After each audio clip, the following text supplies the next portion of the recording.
Good evening and welcome to the show. I'm Michael Kozelny and thank you very much for watching and thank you very much for sharing. On this couch over the last 7 years or so, I've seen some really decent and authentic people. Real people in real stories. Not pretentious people, not fear-orientated people, but very love-orientated people who don't try to sugarcoat things, but who tell me exactly how it is.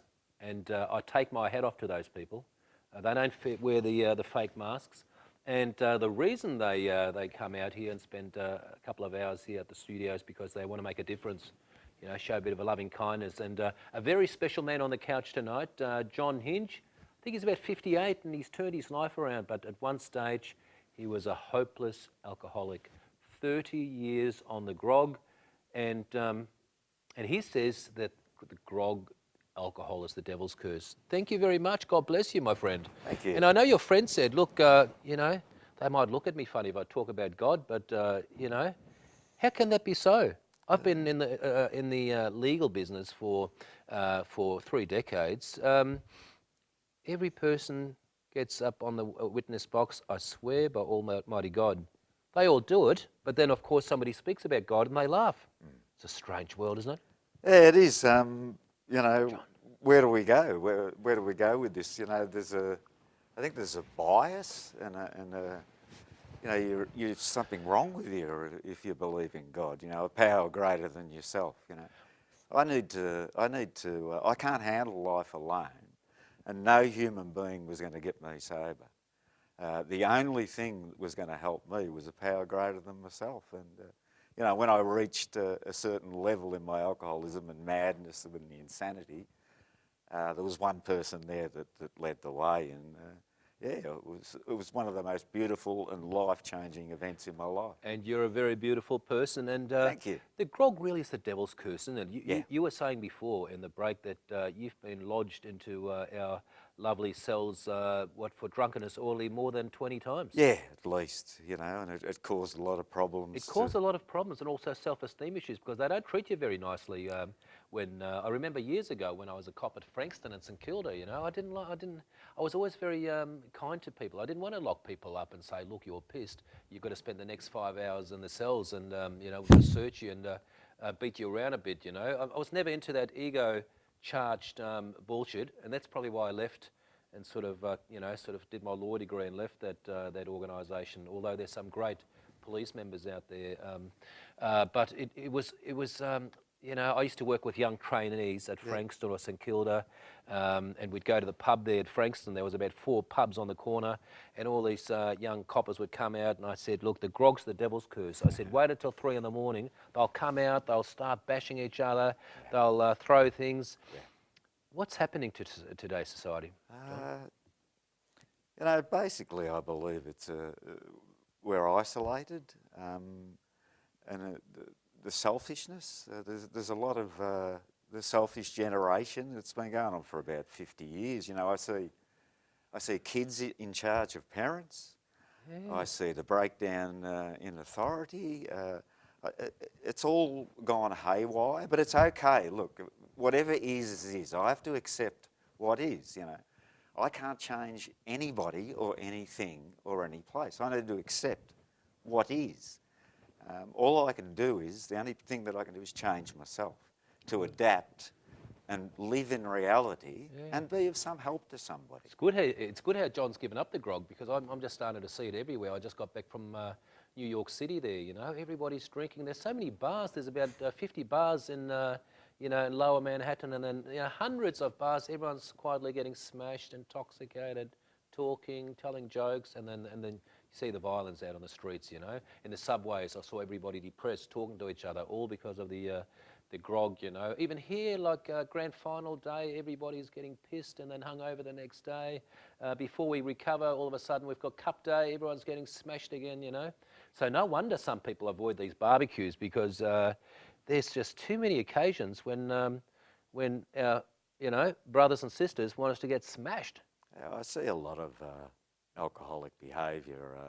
I still go to all those turns, but I don't drink. I still go out and live a great life sober. And, I see it. I'm surrounded by alcoholism. I go to Alcoholics Anonymous, where Nice. there's people coming through all the time. Nice. You know, thank God every now and again someone actually gets the program. Yes. You know, the ability to listen, to be able to take in what people don't listen. You know, really get to know somebody, really get to know their heart. You know, people have got brick walls built up in front of them, and you know, slowly but surely you can take a brick out, and then they're confident enough to be able to show their real selves.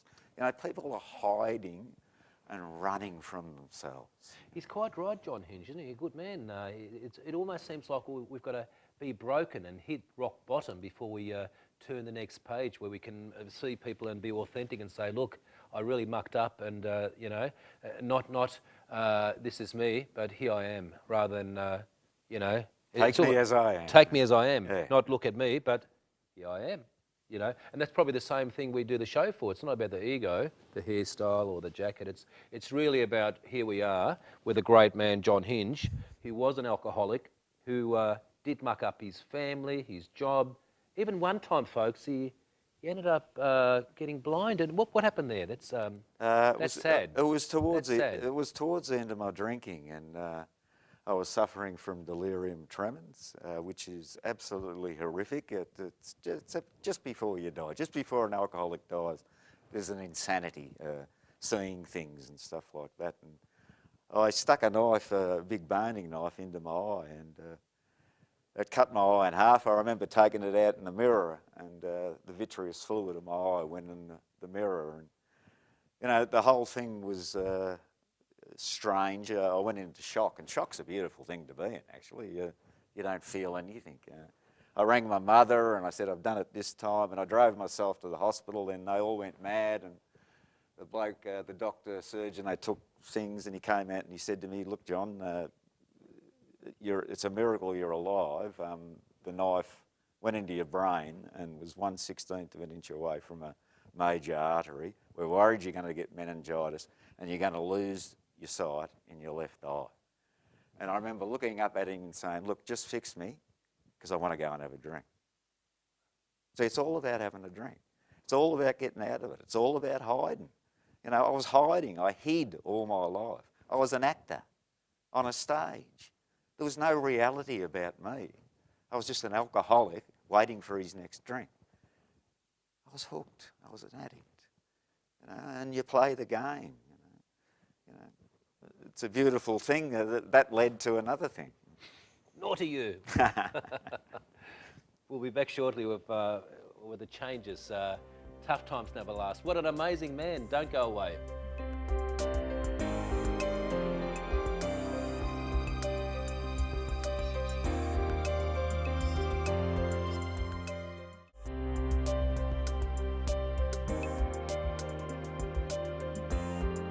Welcome back to the show. Hope you're having a lovely, lovely night. If you're going through some tough issues at the moment, I'm sure there's millions of people going through difficult issues.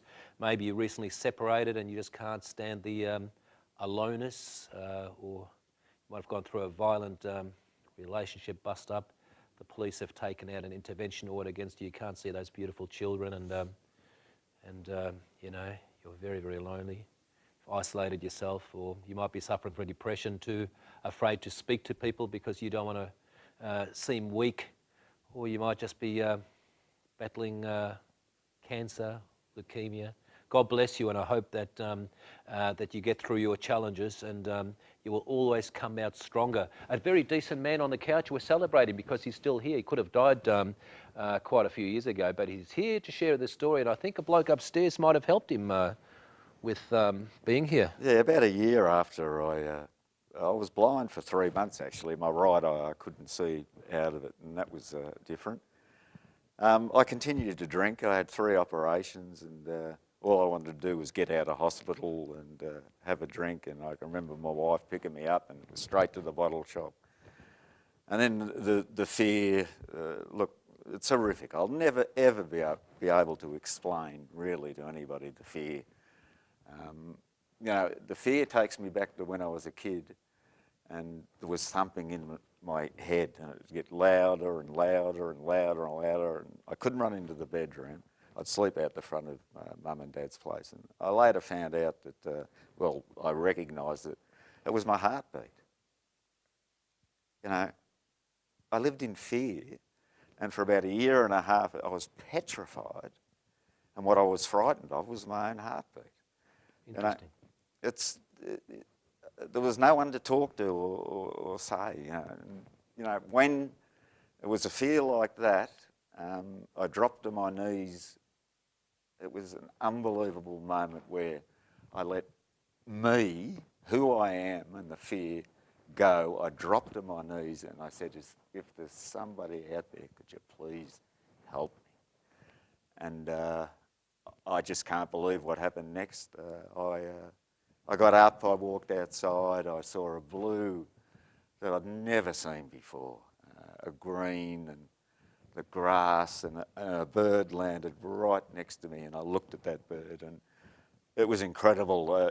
Its eye looked into its eye, and I stood up, and I realised then that a power greater than myself, that I call God now, restored me to sanity and showed me, look, John, look how beautiful this planet is. Look how beautiful this world is. And I'll just remind the viewers, it is a very beautiful planet, folks, isn't it? Because I always remind myself of the very impermanent nature of life, you know. So if you go through some issues, the good stuff never lasts and the bad stuff never lasts either. In fact, in 240 months, you'll be 20 years older. 240 months. And 100 years from now, we're all going to be wiped out. It'll be a completely new population going through challenges, depression, alcoholism. But this man here, courageous enough to get on the couch, an alcoholic for 30 years, lost a lot of the good stuff people enjoy in life, got locked up by the coppers about 30 times, and that wouldn't have been pleasant either. It's quite amazing you're still alive, because just tell me through the drinking. I might get pissed and have a big session, have, say, 8 drinks. I'm hungover the next day. I've got a personality like a dead indoor plant for the next 2 days. Unfortunately, I still do it from time to time. It's okay. A lot of people do. When you were drinking, was it 8 drinks, 10 drinks, 5 drinks? Was it beer, bourbon? Anything. Anything. In the end, in the last 10 years. Were you drinking to the point that you were happy, you got angry, you got violent, and you... I wasn't an angry drunk. No, I couldn't imagine they're that. tough. I was a hopeless drunk. Yeah. And I'd drink to blackout, and I'd drink, it'd be 5 o'clock in the morning and I'd still be drinking. Was it beer? Anything. Whiskey. I got into whiskey in the end. If So you're an alcoholic and continue to drink, your life will get worse. So for all those years, you had too much blood in your alcohol system. Yeah, exactly. I became a daily drunk in the end. Yeah, but you're celebrating now, haven't you? Because I got to Alcoholics Anonymous. And, he's only celebrating now because he told me how great his life is. He's not lonely. All the people at AA love him. He's a member of a beautiful church. In fact, one of the pastors rang me up, Merv. What a decent fella. I was around visiting a woman that had come to AA, and Lisa, and her life was in turmoil. She'd lost her house, she'd lost everything, and she was continuing to binge drink, and she was getting locked up. And I went around there one day to see how she was, and there was a knock at the door, and there was Merv Patton. Wow. And he shook my hand, and we sat down and we had a chat, and I spoke about my story like I am with you now. Nice. And we made a connection, it was beautiful. It was meant to be. You know, Nice. I think people are put in your path to enrich you, to love you, and to guide you. You know, and I ended up at a church where he asked me to be a guest speaker. That's beautiful. And I told my story at church, and Nice. the 50 people that are we haven't even got a church. We've just got land. Nice. But it will come. And I get an unconditional love from those people, which is very difficult to explain. You know, if you walk around with love, and if you show love, and, you know, Jesus walked around with this unbelievable love and a healing power. You know, this church I go to is a healing church, and they've healed me. They've opened me up from wounds of the past, and I've dealt with it, and I've grown as a human being through love. It's beautiful. You know, there's not enough. You know, people can't love enough, can't they? People No. are wearing People are wearing masks. They're too worried about the opinions of other people, and that's one of the biggest fears, the opinions of other people, when really not most people just worry about themselves. That's why people are so scared of public speaking. You're a good public speaker. Were you always that confident? It took me 6 months to get up and share in Alcoholics Anonymous. Yeah. When I did, I was shaking like a leaf, and I never sweat, and I was sweating. Your self-esteem is crushed. Who you are is crushed. You know, my rehabilitation has taken 14 years, and it hasn't been easy, but it's a lot easier than what I was doing. Wow. Yeah, it's beautiful. John Hinch, tell me about your family. Uh, What you'd like to share? um, You love your wife? we split up about 8 years into. I was 8 years into sobriety. 8 years into sobriety, so I she had enough. married. I was drunk when I got married. You put her through a lot, huh? It took me to. I was 12 years sober to go to my wife. You know, you're so full of rubbish, and my perception of what happened, it's taken me 12 years to see it, honestly. Wow. And I went to my wife and I made amends to her Nice. for the life, and it was real. Nice. And it was honest, and she cried. Because, and I cried. because especially in his game, in the blame game, where people drink, Yes. people always shift the blame. They don't take responsibility, and that's a big thing about AA we might talk about, but don't go away. We're going to talk about the blame shifters after this.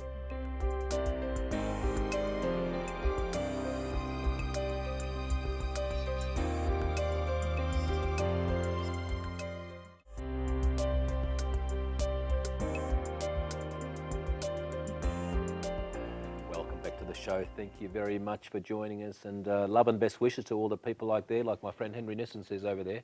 He's a good man too, been a social worker for more than 35 years, one of the givers of life, and we go to the Buddhist temple sometimes in East Brighton there, and the reason we go there is because everybody shows loving kindness, you know, non-judgmental, everyone just says it the way it is, and the lovely Buddhist monk there, Henry, isn't there, from Tibet, and he just, he's always smiling, you know. We don't see too many people smiling. Everyone's suffering, everybody's down, everyone's wearing these masks, trying to sweeten the deal and tell people what they want to hear. When really it'd be nice to show a bit more loving kindness, wouldn't there? Ah, look, I can see the beauty in everybody, you know. Delve behind what we're showing, because I was like that for 45, nearly 50 years of my life. Now I can see past that, and I can see past that and see the human being in the heart, and all we want is a bit of praise, a bit of love. John, it's almost like it takes us 50 years to get it. It takes what it takes. I speak to so many people, and you know, they tell me about the wasted decades, and they say it took them 50 years to get it, just to drop the ego, to be kind to others, to stop the bullshit stories, you know, to realise that there's no pack racks on coffins, that no one gets out of this alive, so we might as well share and be kind and, you know, and stop the self-pity parties. I think that's very important, isn't it? Oh, yeah, self-pity. I think that's very selfish. It's all about me, me, me. When really we can cry about the other person. You hide in it. You know, there's lots of forms of escapism in life, Yeah. and I've done them all, and I see them all. You know, give me reality now. John, I ask crazy questions because I've seen so much, and I've seen people die, and I've seen people wreck their bodies. But how long do you think you'll live for? Forever. I'll live in my son's hearts, and it gets passed on. You know, look. With so much grog, there's obviously damage, but the beautiful thing about the body, it repairs itself, doesn't it? Oh, my liver's gone. It's Is it? shot. Yeah, and I have to take medication for it. Yeah. That's okay. But the body repairs itself. Yeah, I was in a car accident where I broke nearly every bone in my body. Because of the grog? Yeah, drunk driving. I wasn't driving. But Now, that's my next question. How many drink driving?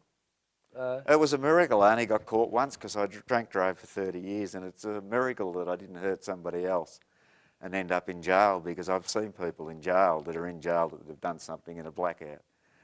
You know, in my day when I got caught for drink driving, the police would just say, "Oh, get home." You know, it's all changed now, but I'm glad I got caught. Yeah. What about all those people out there? And there'd be so many who think, oh, look, I just haven't got the best personality. I need to drink to make me feel okay. But I know I've got a problem. What do you say to them? Look, go along to Alcoholics Anonymous and just hear or feel and see what the people are saying there. In a meeting of Alcoholics Anonymous, I believe there's a presence there, and the honesty is so alluring. You know, I believe when there's two people being honest with each other, the God of your understanding is there, and it's a beauty, and it's what we need. It's what humanity needs, is to strip away all the garbage. We're programmed to be certain types of human beings, and it's not who we are. And it's not what we don't want. You know, I don't want everything that I've ever wanted in my life has destroyed me. I get given what I need. And that's beautiful. I don't need much.